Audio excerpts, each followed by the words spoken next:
L'édition 2010 de Graines de Torero aura réservé une surprise au public aficionado. Pour la première fois depuis 6 ans, le prix du vainqueur n'a pas été décerné, conséquence logique du faible niveau affiché samedi après-midi lors de la finale de l'épreuve qui se déroulait aux arènes de Saint-Gilles en cette veille d'élection municipale partielle.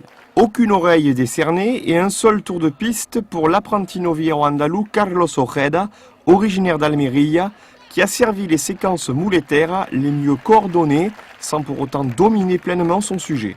Comme Alejandro Rubio devant le 5e exemplaire, le représentant espagnol n'a pas été en mesure de stocker le premier Herald d'Olivier Fernet, le plus compliqué par rapport au reste du lot.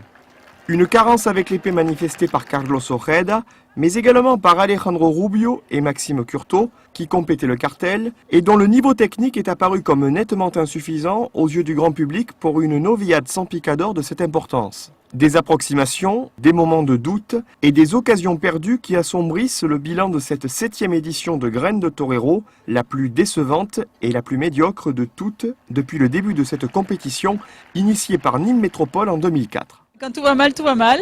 Et voilà, ça confirme. Malheureusement, les jeunes n'ont pas été à la hauteur, les taureaux ont été compliqués. Et qu'est-ce que vous voulez faire?